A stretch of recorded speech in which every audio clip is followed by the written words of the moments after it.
Muy buenas tardes a todos. Le damos la bienvenida a esta antesala de las primeras jornadas virtuales de Revolución Digital para el petróleo y el gas. Las jornadas se realizarán el 15 y el 16 de septiembre en modalidad remota y están organizadas en conjunto por la Comisión de Innovación Tecnológica y Geotecnología e Informática del Instituto Argentino del Petróleo y el Gas. Actualmente nos encontramos ya recibiendo los abstracts hasta el día 8 de junio y la fecha límite para la presentación de los trabajos finales de estas jornadas es el 8 de agosto. Los invitamos a que puedan participar y compartir sus experiencias en estas jornadas y les recomendamos planificar con tiempo su participación. Van a estar recibiendo luego de este evento más información por correo electrónico. Antes de darle la palabra a los oradores, queremos avisarle a todos los asistentes que el evento está siendo grabado, también que durante toda la presentación van a tener sus micrófonos y sus cámaras apagadas, y para el tema de las preguntas van a tener sobre su margen derecha un panel en el que pueden realizar las preguntas que quieran hacer, las cuales vamos a hacer hacia el final de la presentación por orden de aparición y van a ser realizadas por el moderador. Si no tienen habilitado el panel de preguntas y respuestas, hay un icono que pueden ver que tiene un signo de pregunta, que si clican sobre él va a habilitar este panel. Bueno, a continuación, y para poder dejar oficialmente abiertas esta antesala de las jornadas, vamos a darles la palabra a los oradores Pablo Sigliuti y Ramiro Garbarini, de Dama Argentina, quienes nos van a presentar la disertación sobre gestión de datos en tiempos de pandemia. Pablo es presidente de Dama Argentina, Data Management Association, es ingeniero en sistemas con más de 20 años de experiencia en gestión de datos, es director de DSync, empresa especializada en Data Management. Además, está certificado como profesional de Data Management y es coordinador del curso de posgrado de Business Intelligence en la Universidad Tecnológica Nacional. Ramiro es vicepresidente de operaciones de Dama Argentina, es ingeniero en sistemas de información, docente universitario y jefe del Laboratorio de Sistemas de Información de la Universidad Tecnológica Nacional en la Facultad Regional de Buenos Aires. Cuenta con más de 20 años de experiencia profesional en proyectos de distintas industrias, tales como IT, oil and gas, telecomunicaciones, ambiente y desarrollo sustentable. Lleva adelante proyectos de implementación de metodologías ágiles y tradicionales. Es socio de Ecologics SRL, empresa orientada al desarrollo de las soluciones de software para el vertical de ambiente y desarrollo sustentable. Los dejo entonces con Ramiro y con Pablo.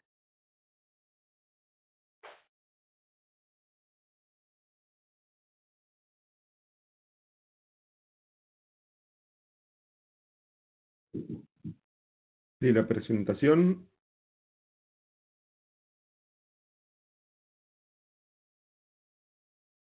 Ahí está.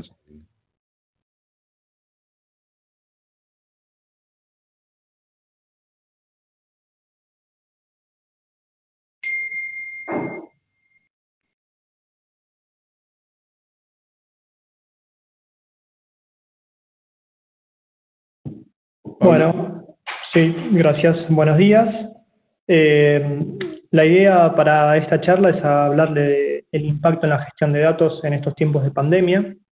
Sí, la gestión de datos siempre la vemos adentro de las empresas o organizaciones.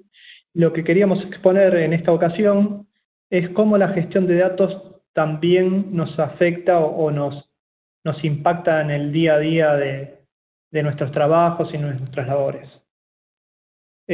Vamos a hablar un poco del contexto en época de pandemia, después vamos a hacer una pequeña introducción a lo que es la gestión de datos y sus funciones, y después vamos a ejemplificar con diferentes puntos que vivimos cotidianamente en cuanto a seguridad, gobierno de datos, inteligencia de negocios y otras funciones. Bien, acá hicimos como dos líneas, ¿sí? A la izquierda van a encontrar siempre lo que tiene que ver con los datos propios de la pandemia, y a la derecha respecto a nuestra forma de trabajo. Entonces vamos a ir viendo cómo la gestión nos fue impactando en estos dos ámbitos.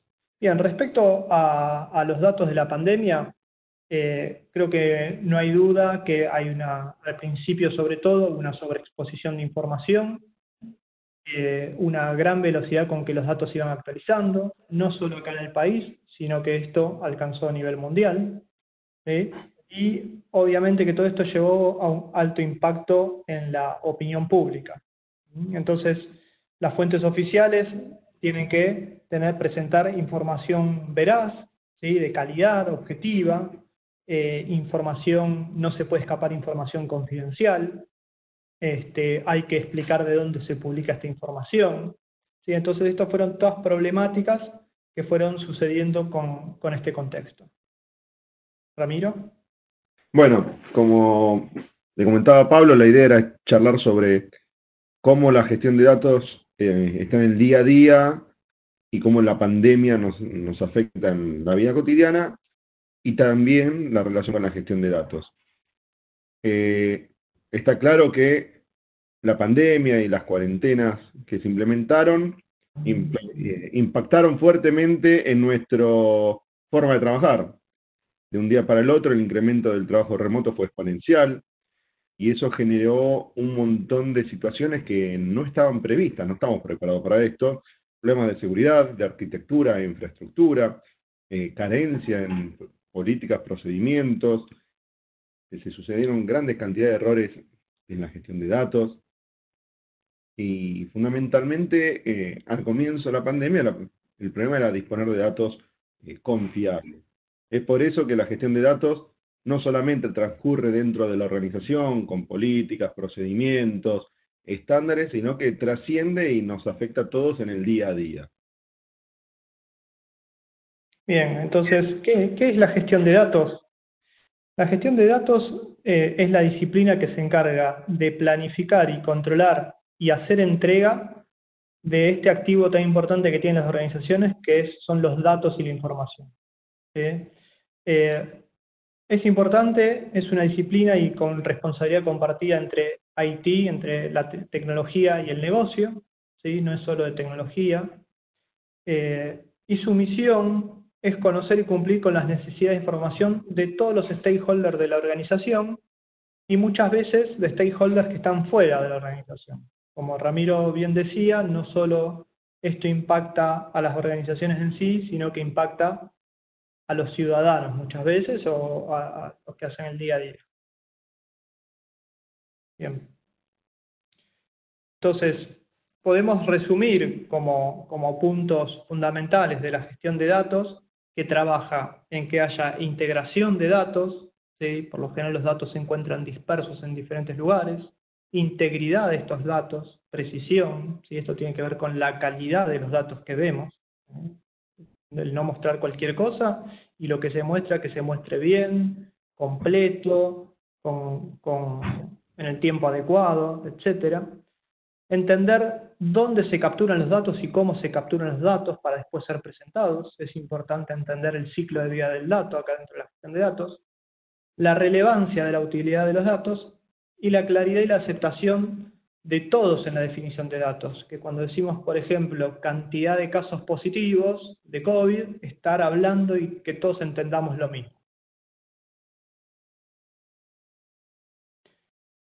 La gestión de datos, nosotros como DAMA nos basamos en el DMBOK, que es el cuerpo de conocimiento que tiene la Data Management Association, ¿sí? Donde hay en total 11 funciones para la gestión de datos, y la función central es la de gobierno de datos, la cual toca todo el resto de las funciones, ¿sí?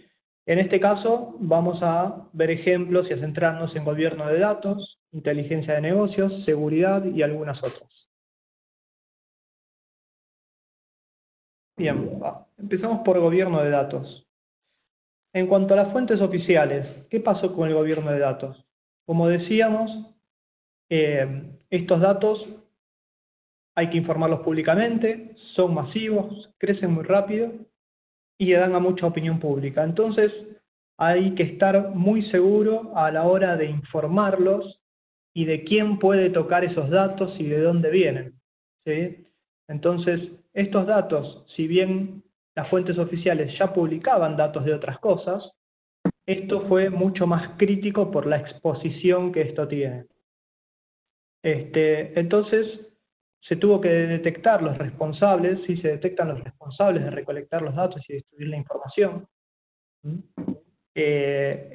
Las fuentes oficiales se basan en un sistema que se llama CISA, que es el sistema sanitario, donde ahí se guardan registros de todo tipo de enfermedades, vacunaciones, etc. Entonces, esto, tener todo centralizado, ayudó en gran parte a que estos datos puedan ser gobernados con más facilidad, ¿sí? Las instituciones sanitarias, ya sean clínicas, hospitales, centralizan, cargan la información ahí, ¿sí? Y luego este sistema CISA se conecta con lo que es un data warehouse para la toma de decisiones. Entonces esto no solo permite el gobierno tener en claro dónde está la información y de dónde viene, sino que después permite tener indicadores confiables y poder generar los informes de situación que se hacen 2 veces al día. ¿Ramiro? Bien. En la forma de trabajo, en el caso de las universidades, sí que nosotros lo vivimos, nosotros teníamos las carreras tradicionales son 100% presenciales y se transformaron en remotas en una semana. Entonces tuvo que haber toda una gestión de adecuación para poder realizar actividades remotas de educación. ¿Qué sucede? Carencia de políticas, reglamentos, procedimientos para esto. Por ejemplo, hace unas semanas hubo un examen final para que un alumno se recibiera y no había procedimientos para poder hacerlo online. Tuvieron que buscar alternativas, abogados, cómo registrar la información, que antes se registraba en una planilla, y después se firmaba por 3 autoridades de mesa, se tuvo que hacer por medios digitales, adecuar toda la documentación y adecuar los sistemas para que se pueda cargar la información del resultado del final en ese momento. Distintas áreas también gestionan la información de los alumnos, ¿sí? Cada uno de forma independiente, y cuando se tuvo que integrar información, no se sabía quién era el dueño del dato, qué dato era el correcto, eran un montón de impedimentos, datos académicos. Bueno, no hay gobierno sobre esas situaciones porque estamos viendo una situación que no estaba prevista, y que estas situaciones en el transcurso de nuestra normalidad anterior se solucionaban fácil, si no necesitaban una respuesta instantánea. Ahora es distinto. Para que se puedan llevar adelante las clases virtuales, se tuvo que hacer una creación masiva de cuentas de mails, de usuarios en las aulas virtuales, y eso conllevó un montón de errores en la creación de usuarios, problemas en la seguridad de las claves, en algunos generan claves genéricas, 1, 2, 3, 4, y otros ponían un número de documento, los mails no coincidían, entonces no había forma de que la información esté controlada. No se sabía quién eran los roles, ¿sí? Quién eran los responsables de cada uno de los sistemas, de los activos de los datos. Ante la emergencia se adoptó que las cátedras utilicen las herramientas que más les guste, y eso generó obviamente una gran dispersión de datos, seleccionar herramientas con vulnerabilidad de seguridad, que no son homologadas por la facultad, etcétera. Y obviamente genera dispersión de datos privados que no están bajo control, y luego la gestión de datos maestros, ¿no? En un lado, los datos de las personas de una forma y en otro sistema de otra. Bueno, generaba y generan un montón de problemas, pero está dado por la carencia del gobierno y en particular en la forma de reaccionar ante la situación, que tenía que ser inmediata y no podían pasar por un proceso de adecuación. Bien, el otro punto que queremos ejemplificar tiene que ver con la seguridad de los datos. En lo que es el caso de las fuentes oficiales, entonces fíjense que acá tienen la necesidad y hasta la obligación de publicar datos públicamente, ¿no? Que los ciudadanos puedan acceder. eh, en portales está el tema de los datos abiertos. Entonces, acá hay ciertos niveles de seguridad donde ya estaban pensados de antes también, donde la publicación, uno no accede al sistema de las entidades oficiales para obtener los datos, sino que las entidades oficiales disponibilizan los datos en algún portal público, entonces de esa forma se aseguran que no podamos acceder a los sistemas de ellos, ¿sí? Entonces esto va siguiendo lo que es también la protección de datos personales, donde se respeta que no se mencionan ni nombres ni apellidos de la gente que contrae los virus. Esto está en el marco de esta regulación de la ley. Y toda la parte de datos abiertos después ya existente, que siguen el Plan Nacional de Apertura de Datos y el régimen de acceso a información pública, que tiene que ver con lo que conocemos como datos abiertos. Entonces ya es como que esto estaba preparado de antemano. Bueno, las organizaciones también están afectadas por esto, deben seguir regulaciones, ¿sí? Está la Ley de Protección de Datos de la Unión Europea, el GDPR, en Argentina tenemos la Ley de Protección de Datos Personales, y las organizaciones se tienen que adecuar, y hay veces que en esta situación se salió a la cancha sin muchas veces cumplir con estas regulaciones o estas restricciones. Como decía, utilización de herramientas de comunicación con vulnerabilidades, como se comentaba sobre Zoom en su momento. El uso de las videoconferencias también exponen datos de los participantes, ¿sí? Muestra la intimidad de los hogares, en las aulas, en la parte de educación, rostros de menores de edad, los nombres, ¿sí? Algo que consideramos inocente, en las videoconferencias, en otros ámbitos, somos mucho más cuidadosos, como por ejemplo en las redes sociales. Y acá estamos entregando información muy sensible. Al utilizar herramientas no homologadas o no propietarias de la organización, hay veces que se accede públicamente, es difícil controlar quién está, quién no está, así que es otro foco que de los datos son vulnerables.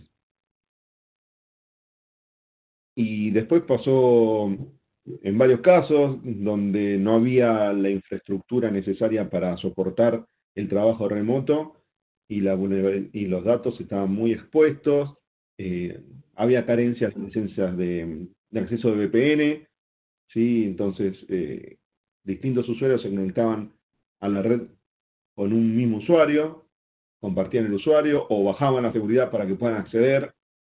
Entonces fue un proceso de la adecuación, y algunas siguen en esta situación, donde la seguridad pasó a un segundo plano y van trabajando día a día. Lo primero era poner en marcha, ¿no?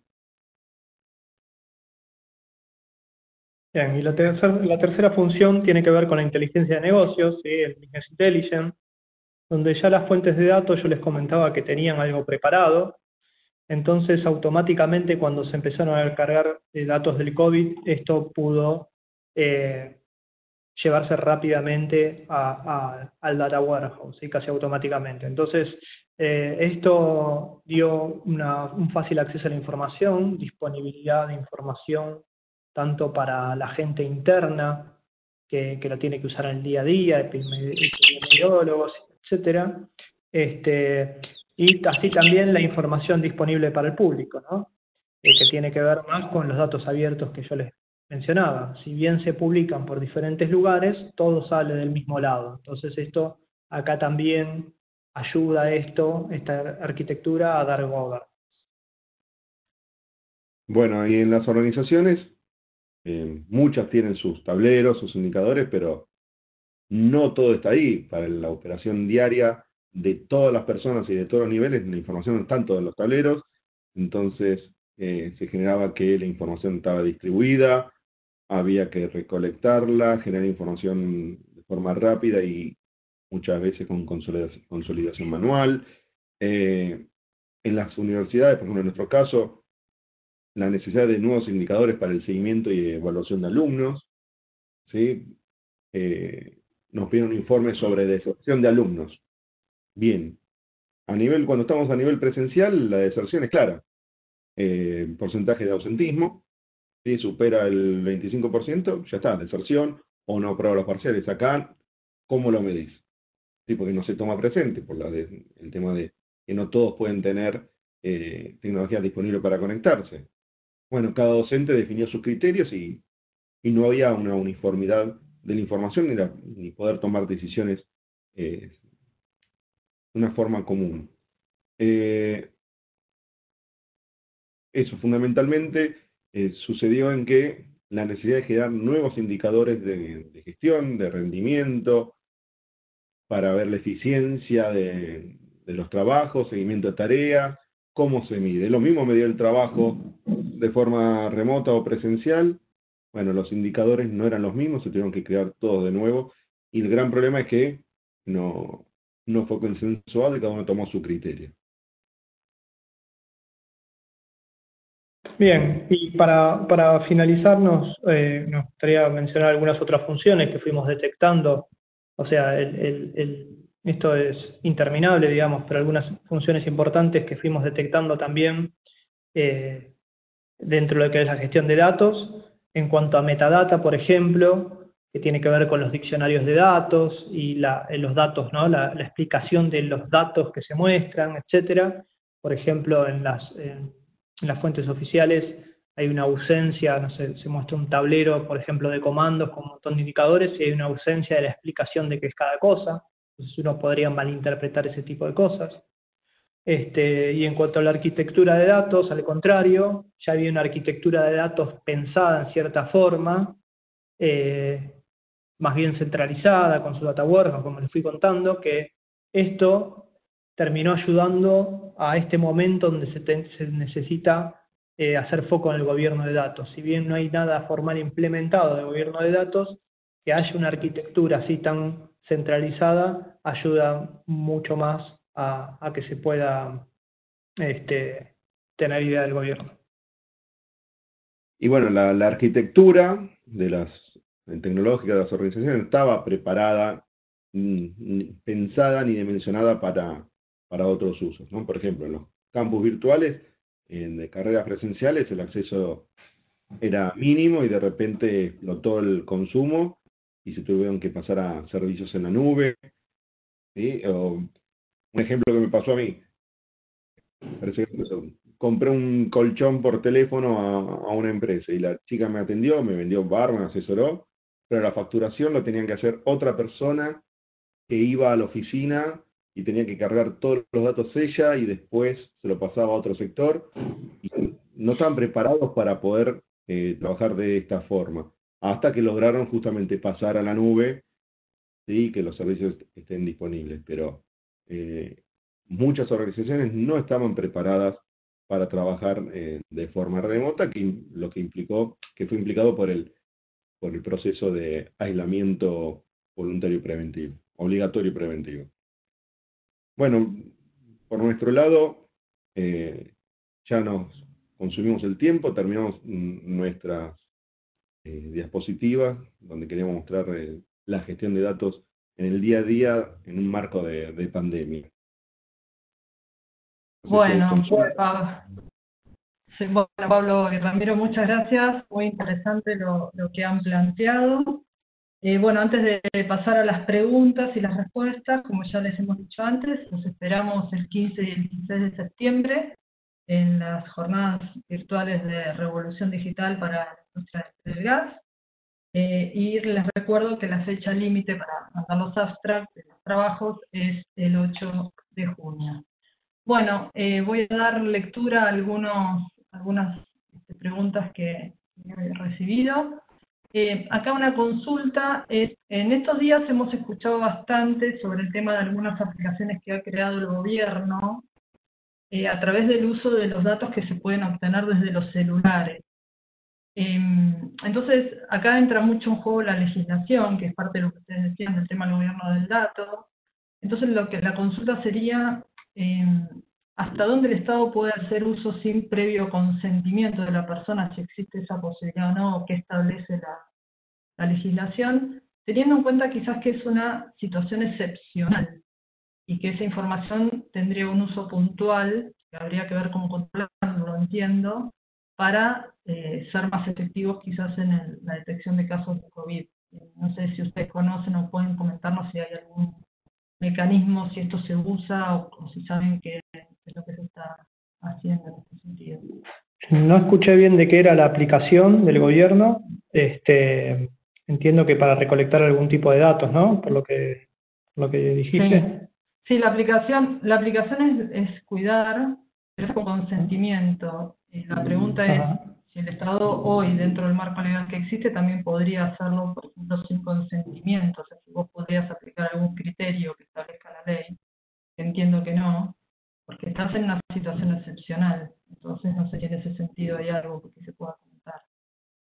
Sí, en realidad no, siempre necesita el consentimiento de la persona, y por supuesto nunca pueden exponer los datos. La ley de protección de datos que habla de todo esto, incluso tiene, por ejemplo, tiene un artículo que tiene que ver con la salud, donde dice que obviamente que sí, los médicos en las instituciones sanitarias pueden hacer uso de información del paciente, privada del paciente, a fines de atenderlo, obviamente, ¿no? De colaborar con su salud o lo que fuera. Pero siempre que uno ingresa datos y tienen que ser usados, hay que pedir el consentimiento, ¿sí? Por eso que es simplemente muchas veces un mensaje, ¿no? Y ponerle OK o acepto. Incluso si ustedes vieron ya cuando se meten en muchas páginas, las páginas lanzan como una cookie que tiene que ver también con consentimiento de que va a aplicar cookies, etcétera. Y esto tiene que ver más ya con GDPR, que es como la ley de datos, la ley de datos personales europea, ¿no? Que si bien la nuestra ya tiene 20 años y que ya está quedando un poco obsoleta, hay como una idea de hacer una nueva ley más basada en la ley europea. Pero siempre tiene que haber el consentimiento y nunca se puede, digamos, ¿cómo se dice? Nada, usar información, digamos, privada, ¿sí? Salvo que sean para excepciones que ya se conocen con el gobierno, por ejemplo, las elecciones, cuando uno va a votar, es obvio que tiene que tener la lista de los ciudadanos con su nombre, apellido, documento, y está ahí, se la dan a los presidentes de mesa y ese tipo de cosas, pero si no, no, hay que tener consentimiento. Ok, muchas gracias. Bueno, acá dicen muy interesante la presentación. Me gustaría que comenten si este incremento en la actividad remota produciría también un incremento en la litigiosidad y fraudes, aparte de la posible debilidad en la confidencialidad y la propiedad intelectual. Bueno, obviamente, sin duda, sí, ya hay unas estadísticas que creció el fraude electrónico, compras por plataformas, y es por el gran uso que hay. Los delincuentes informáticos saben que todo el mundo está usando estas tecnologías para comprar, para comunicarse, y están atentos a poder capturar datos para sacar provecho. Eso es obvio, y justo cuando más tenemos que estar ser más cuidadosos con nuestros datos. Y eso es muy importante. Por eso yo decía lo de las videoconferencias, que a veces exponemos nuestra privacidad sin darnos cuenta de que estamos brindando información pública, dejando pública nuestra información, ¿sí? Así que no solamente son datos, sino es el video también, la voz y nuestros hábitos. Ok. Acá tengo una pregunta que dice, ¿cómo ven los datos que se puedan recolectar con respecto a las personas en los yacimientos y cómo no invadir la privacidad? Entiendo que esto debe tener que ver con que si una empresa petrolera está recopilando datos para hacer alguna actividad dentro de su yacimiento, cómo haces para que no invadir justamente la privacidad de la persona que por ahí tiene ese dispositivo que está transmitiendo sus datos. No sé bien a lo que se hace referencia, si es una cuestión de cámaras de seguridad, eso está siempre vigente. El tema es cómo se usufructa esa información luego dentro del... No sabría decir, la verdad que, disculpen, pero no... Supongo que debe tener que ver, debe ser algo similar. A ver, se me está ocurriendo, viste que a veces las empresas cuando hacen promociones de sus propias empresas le piden autorización a los empleados para, por ejemplo, poner su imagen. Supongo que esto debe ser algo parecido. Sí, siempre, La temperatura. probablemente, si es eso, probablemente en algún lado el empleado firmó un consentimiento cuando entró o algo que la empresa puede hacer eso, digamos, con los empleados. Y yo conozco empresas que, bueno, no petroleras, pero sí que trabajan con máquinas de excavación y todo ese tipo de cosas, que para toda la parte de marketing, cuando salen empleados, todos les hacen firmar aceptando que van a publicar en su LinkedIn o donde fuera, si ese es el caso.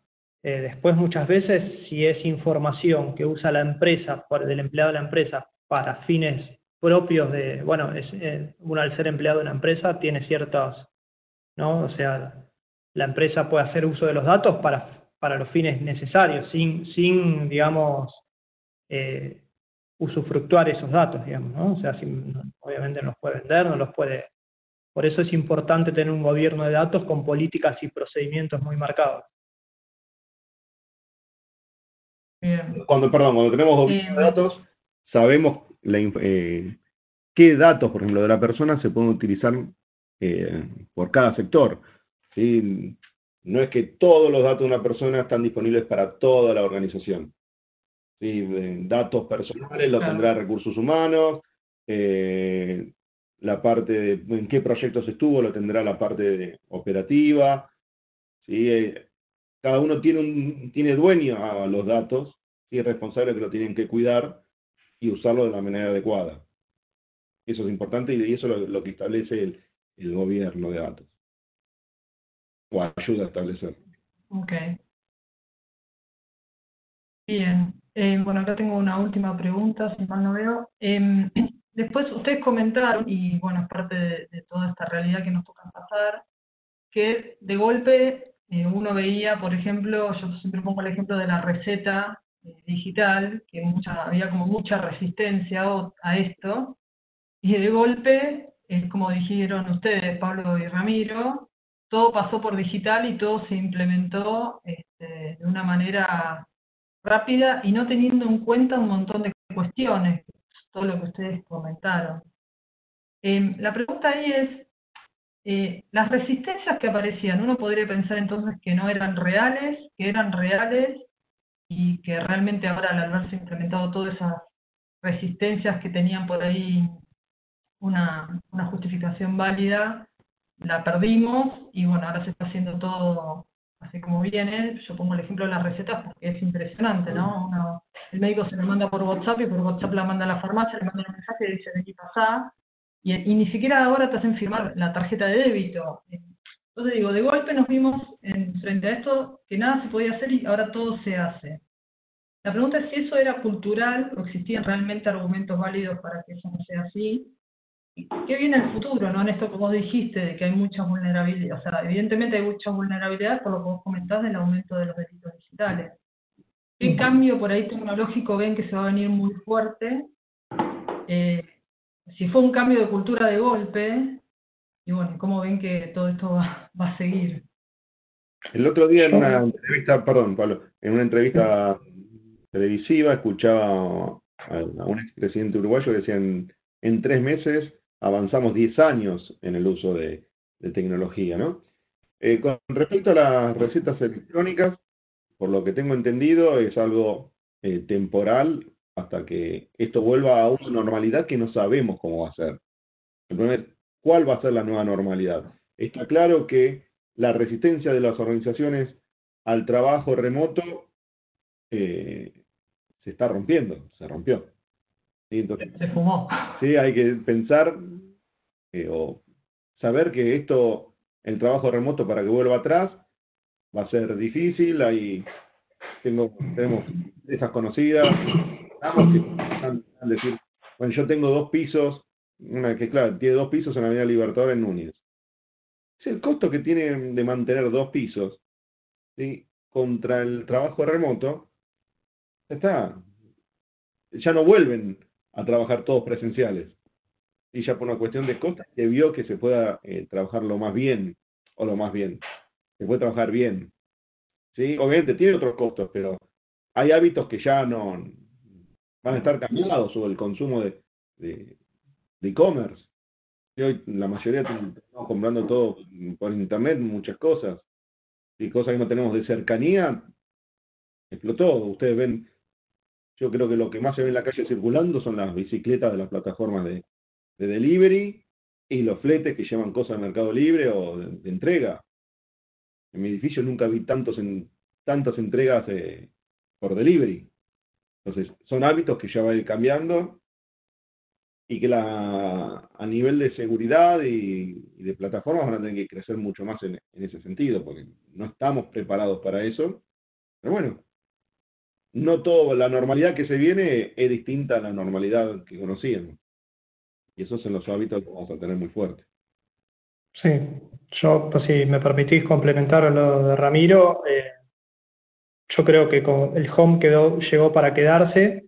Eh, Creo que muchas empresas se están planteando, ojo, muchas empresas se pueden estar planteando qué bueno, mi equipo funciona remoto, y muchas empresas se pueden estar planteando qué malo, mi equipo no funciona remoto, cuando termine esto tengo que volver a la oficina.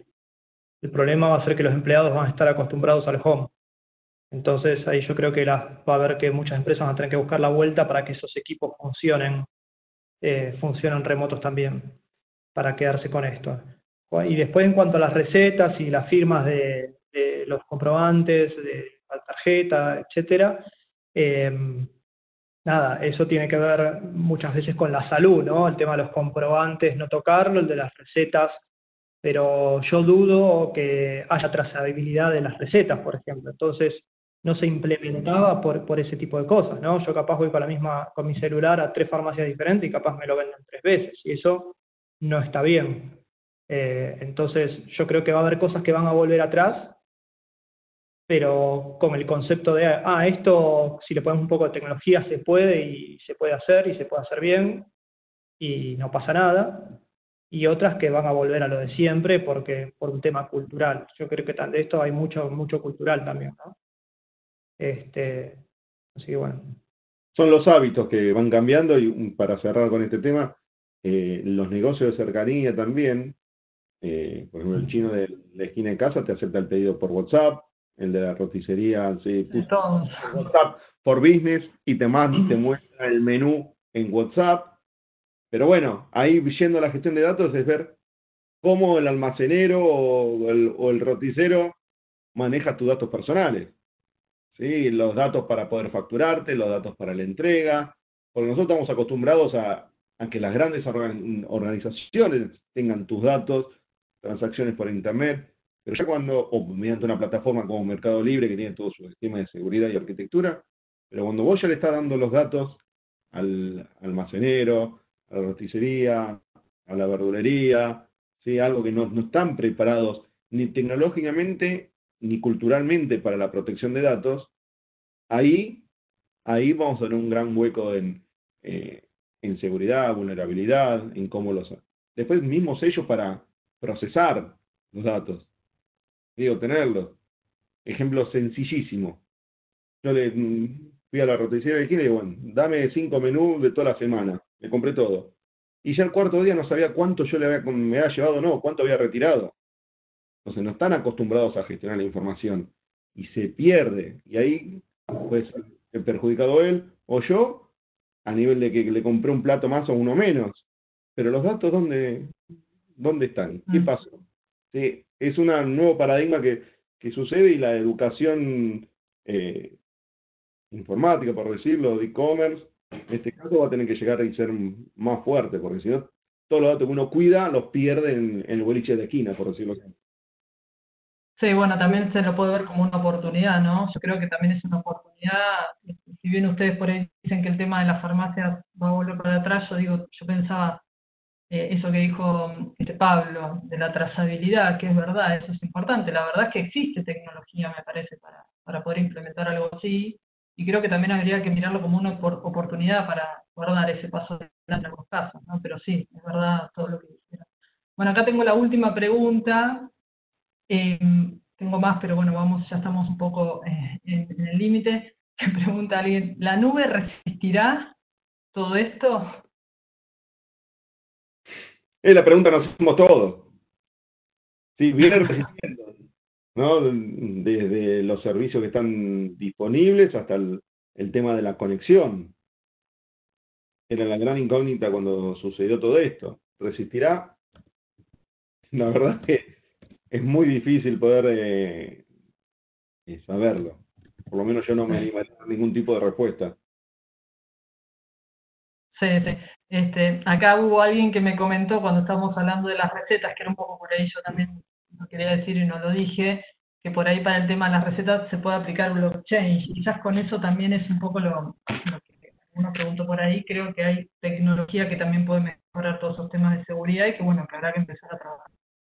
Sí, perdón, Ramiro, la tecnología está para todo, digamos, yo te diría que está para todo. El tema es la voluntad de invertir en eso, o el invertir, o las voluntades que sean para llevarlo adelante, digamos, ¿no? Y las prioridades. La factibilidad operativa también. Hay hubieron muchas iniciativas de digitalizar, por ejemplo, la historia clínica, el tema de las recetas, pero hay temas legales, operativos, políticos, son muchas cosas. La tecnología está. El tema es que sea usable y que sea confiable. Y que esté disponible en todos los rincones del país. Exacto. En el rincón más alejado del país va a ser factible el tema de la receta electrónica. Entonces, acá en Capital tenemos una situación, Capital, Gran Buenos Aires y las grandes ciudades del interior del país, o del país, es una situación totalmente distinta a 60, 70 kilómetros de Capital. ¿Sí? La infraestructura de red no es la misma. ¿Sí? El equipamiento electrónico que tenemos no solo no es lo mismo que en otras poblaciones. Entonces, acá en Capital sería fantástico, estaría bárbaro, no habría problema. ¿Sí? Pero hay que ver que en todos lados pueda ser factible para tener una real trazabilidad. Perfecto, sí, es verdad. Bueno, ya estamos casi en tiempo. Ramiro y Pablo, un gusto, realmente muy buena la presentación.